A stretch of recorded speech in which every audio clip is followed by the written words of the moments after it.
برادری که در واتساپ تماس گرفتی. سلام علیکم. و علیکم السلام. بفرما برادر. ما همه سوال وای به جواب دادنی. تاجیکستان چی بایگری دارد؟ یکش گفت که یک پیشوای ملت داخلی داریم، یک پیشوای ملت داریم، بایگری ما همین است. همون بایگری تاجیکستان من گفتنی. تاجیکستان بایگری های بسیار دارد. کمتر بلندتر صحبت کنیم برادر. کمتر بلندتر صحبت کنیم. تاجیکستان بایگری های بسیار دارد. تاجیکستان پخته دارد. تاجیکستان الومینی دارد. خب تاجیکستان کندنی های فایده‌ناک دارد. تاجیکستان لعل بدخشان دارد. تاجیکستان سوینس زینک دارد. تاجیکستان اورم دارد. خیلی همشه پریشتر نکنیم. پشتی فسیه تبلیت مندلیو دارد. این همین بایگری ها با منافع ملت هست یا نیست؟ حاضر من گویم تاجیکستان اینوستیسیون کلیمت ندارد. این چیزهای همشه کار کردن در کار. نیست سرمایه گذاری را ما ببین برادر، ما از زمان شوروی بعضی کارخانه ها هم باشه، کمبینات ها هم هست، نه در ناحیه عینی است، در پنجکینت است، در بدخشان یک دو کمبیناتی همین معدنی هست. همینا برای ما کافی هستند؟ همینا با منفعتی ملت میرسن یا که چخیل است فکر شما؟ من حاضر گفتم که تاجیکستان به اینوستیسیون کلیمت نیست. تاجیکستان با غارتگری. چرا نیست؟ خطای اینوستیسیا کرده است. همین خودی خطای اینوستیسیا کرده است کو. هم در راه هم در صنعت. خرشو حاضر من شما میفهمونم. خطای اینوستیسی شما بفهمونم. خطای کاریس نیست سیلخ اینوستیسی نکنه. بله. خطایی که تی گابزنان کارش شدگی همون حکومتی حاضری تاجیکستان خطای حقی همون حکومت داده ایستاده است. مثلا خطای бывший Алтын Тапкан на границе Узбекистана. برادر همین اگر چیز نباشد نام شما چی است؟ ما با نام شما را چیز کنیم. اولیا.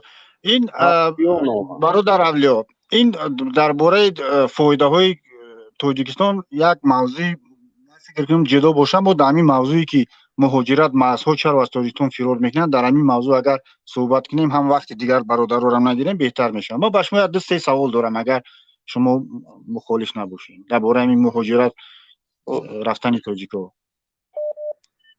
درباره مهاجرت رفتن تاجیکا و اشکمش سیر نمیشه. من سوال دارم. گفته سوال من ندادم برادر. سوال دارم اگر اجازت باشه من سوال ما بتونم بکنم.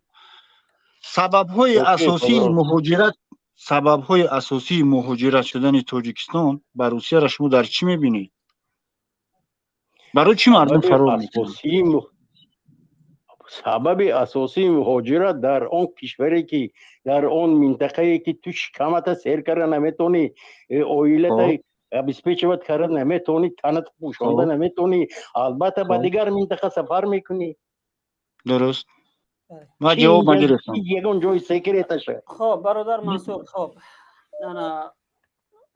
انا ما یک سوال برای شما بتیم. آقایی که در واتساپ تماس گرفتگی هستین،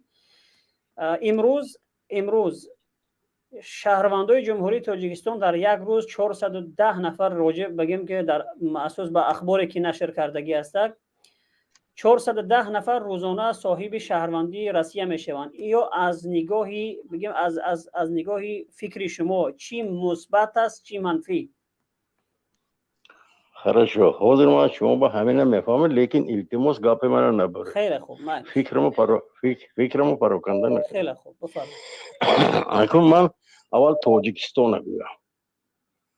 در تاجیکستان فرزند تولد میشود، تو میری فرزندت از رودم میگیری، از همین سردخترش تا حولی رو بکشه پول میتی، تا حولی رو بکشه و بچه تا کلام میکنی، مکتب میبری، پول کتی مکتب تمام میکنانی و بچه تا میبری مکتبی او ووز با پول کتی ووز تمام میکنانی و بچه اونجا میخواند، نامش خونده ایستاده است، خودش روسیه میرد، سیزن کار میکند، پول میبیارد، میتید، از کورس به کورس میگذارد، دیپلم میگیرد، در معینه هیچی نداره. انا کو وای باید کارم خره، کار خریدن به پول ندارد، وظیفه برای خریدن. انا کو من روسیه گویم، روسیه 410 نفر اگر هر روزه چی گویم شهروندی پاسپورت روسیه گرفته ایستادگی باشند، انا کو روسیه چی خیلی است؟ روسیه به فرزنده که تولد می شود сразу вай ба и материнский капитал и детские пособия, اگر اعضای عائله به درآمد اعضای عائله از прожиточный минимум کم باشد، اگر همش به همون прожиточный минимум میتید تا وای بچه 18 ساله میشد که یک تا بچه به روسیه از 1 میلیون زیاد صرف میکنه. وای وای بچه شخصی که همون 2 تا 3 تا فرزند داره و شهروندی روسیه گرفت و عائلش که شهروند شد و участка بی پول میگیره. پرزیدنتسکی کاپیتال 1 میلیون روبل برای خانه سازی هم تو میگیرد без возврата. انا که فرقش فهمیدو گیرد، خلاصه خودتون برونه. ضرر چی؟ ضرر همین که تاجیکستان به معینه نموند، مزگین نیست. учителя не хватает, докторов не хватает, инженерные работники, همه برفتگی. خب اگر به همین شکل بره ما احتمال هست که ما وطنمون از دست بدیم. Это запросто. شنویدین مردم ها؟ جنبه های پیلوسش داره. این تصور کنین برای خاطری که شهروندی بگیری و یک انسانی که شهروندی داشته باشه، این پلوس اشورف مینوت کو، این پلوس ها برای همون شخصانی که شهروندی گرفتن. انا کن گوش کنید، من شما به یک مثال میبرم. وقتی که یلتسین پرزیدنت روسیه بود، روسیه هم همین کریزیس انده بود، همه معینه های زوری روسیه خارجه به برفتگی بود. وقتی که پوتین سری حاکمیت به اومد و قامت اقتصادی روسیه سال رست کرد، گرانت اعلان کرد، هر یک همون دانشمندا به هر یک همون معینه های روس به 150 میلیون روبلی ماشینه کوارتیره، اکثریتشون بازگشت کردن روسیه به. تاجیکستان هیچ وقت هم نمیتواند که این خیلی معینه های خودش برگردونده گیره.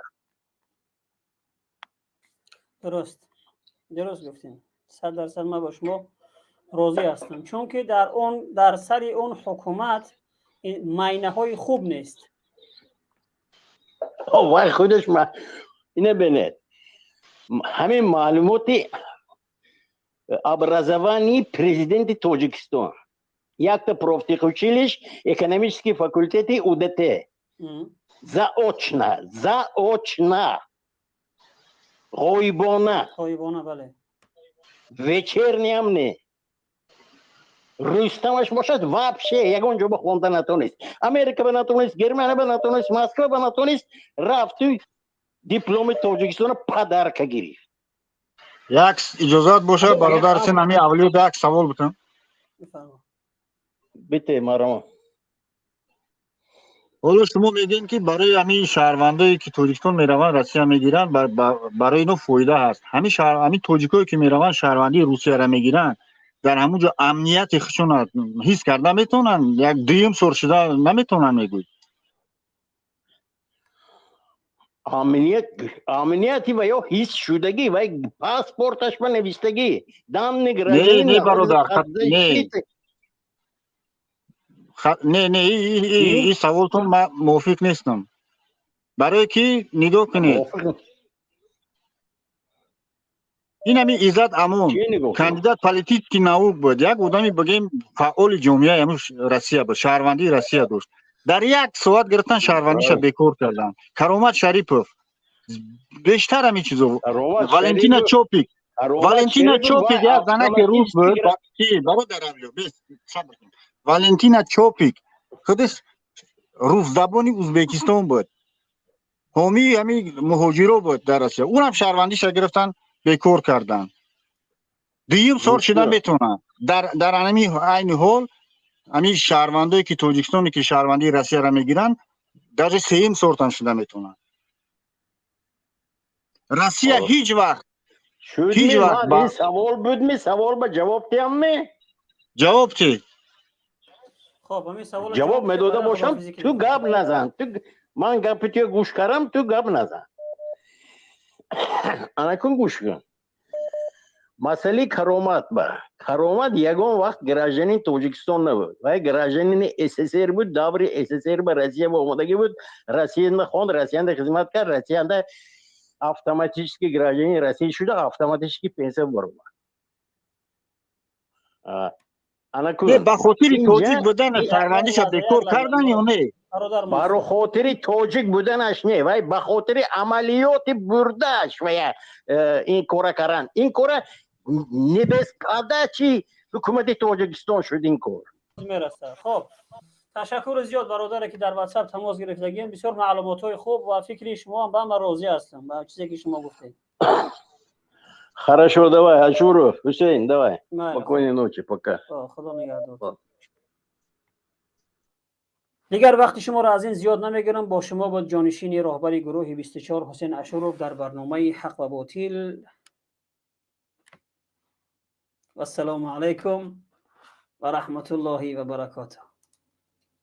خدا نگهدارتون.